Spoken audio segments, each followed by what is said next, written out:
Autism Fitness founder, leading the movement for movement, Eric Chesson here. And if you are not already an Autism Fitness certified pro, delivering the best possible, most functional, meaningful fitness programs to the individuals and groups that you work with autism or related neurodiversities, then it is time to get certified. You can click the link below, or you can just go to autismfitness.com to the certification page, and you can be on your way today or even tomorrow to becoming an Autism Fitness Level 1 Certified Pro. And if you're already a Level 1 Certified Pro, then the Autism Fitness Level 2 certification is for you. 3-month experiential program where we dive deep into the programs for your athletes, whomever they might be. So in today's Tuesday training, we're going to be talking about meaningful exercise. What does it mean to be a meaningful exercise? And we're going to differentiate it between just moving around a lot. So let's get to that first. So there are two types of physical activities, the way that I'm going to categorize it here, right? We have moving around, and we can consider that play also. And this is the type of physical activity that would happen on a jungle gym or a playground, if we still have those anymore, more related to the autism population when we talk about sensory gyms, for example, where it's more open play, more exploratory, and there's nothing wrong with that at all. However, we need to make a distinction between moving around and active play. We can get into that also, active play versus passive play. For example, swinging on a swing over and over is probably more passive play, and climbing a rope ladder would be active play. Separate subject, nonetheless important. But we're separating between that active play and a meaningful exercise. It's not to say that active play is not important and does not have a tremendous developmental role and a role in physical development as well. But here we're talking about structured exercise. So when we talk about structured exercise and then we ask what is a meaningful exercise, it comes down to a few important factors. Factor number one is, what is the physical goal that we are trying to achieve?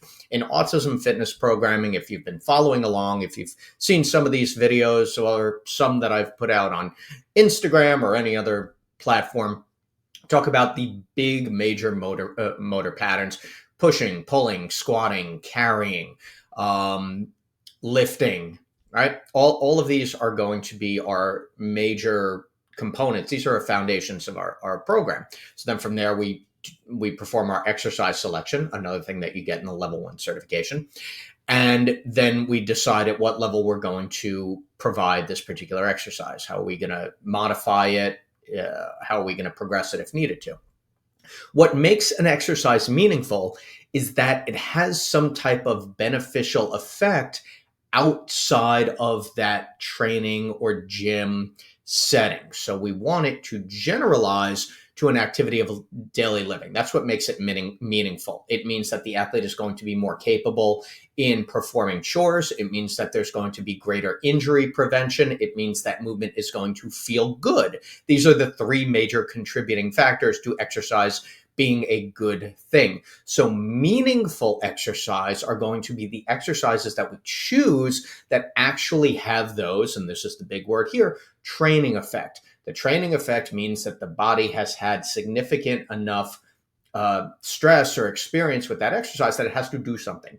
Doing something means getting stronger, creating more, growing more lean muscle, enhancing a motor pattern.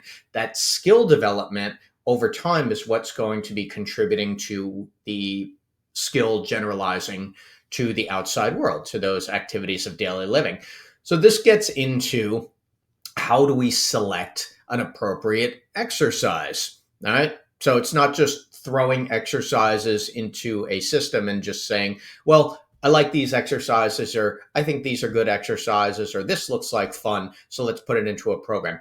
We have to have an understanding of what the exercise does, how it's performed, what good technique is, what it looks like when the athlete is performing it in a way that is conducive to safety and the exercise actually having that benefit.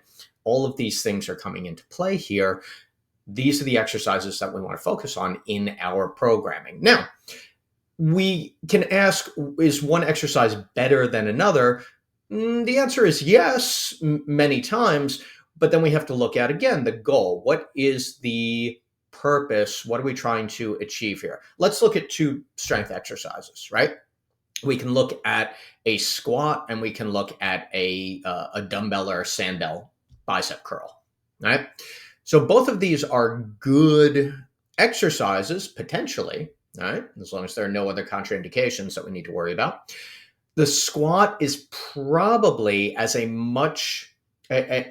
a compound movement, meaning multi-joint, that is incorporating larger muscle groups. So you get the glutes, you get the hamstrings, you get the quads, the biggest muscle groups in the lower body.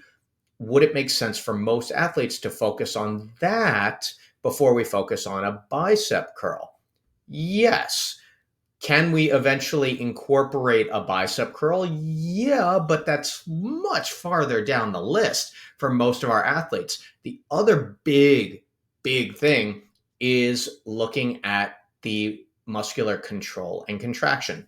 Is the athlete able to stabilize and move with control through that entire pattern? If they can't, there's no point in continuing to add on stuff and add on stuff and add on stuff, because the athlete is not going to get much out of it. So when we're looking at this breakdown of meaningful exercise, we're picking the exercises that are, number one, going to have the most benefits for that athlete. And most of the time, those are going to be very similar exercises from one athlete to another, because we're looking at each athlete being able to squat and press and pull and carry, right, over and over and over, just to the point that they can currently do it and moving on from there. That's why we take a baseline, and that's what we do with the PAC profile assessment.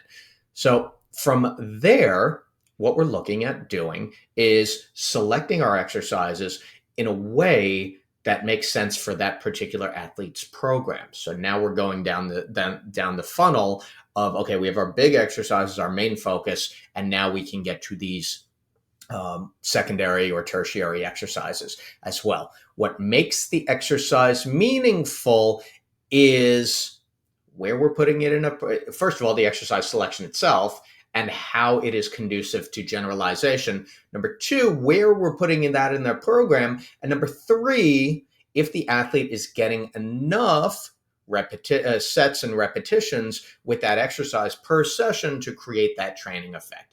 A meaningful exercise is not just any movement, so we just don't say, oh, this is meaningful because they can do it, or, oh, this is meaningful because we like this exercise, or it could be fun, but what is it actually doing for that athlete, right? So when we operationally define meaningful exercise, this is what we're talking about. We're talking about an exercise that has generalization potential to activities of daily living, injury prevention, and having the athlete move in a healthier way and actually enjoy moving. So hope that has been helpful for you in explaining meaningful exercises versus just moving around. They both have their place, but meaningful exercises, of course, are going to enhance the quality of someone's life if they're done consistently at the level of that particular athlete. My name is Eric Chesson. I'm the founder of Autism Fitness. If this has been helpful for you, please like, subscribe, and share. And if you're ready to join the movement for movement, head on over to autismfitness.com, register, and start your journey to becoming an Autism Fitness Certified Pro today.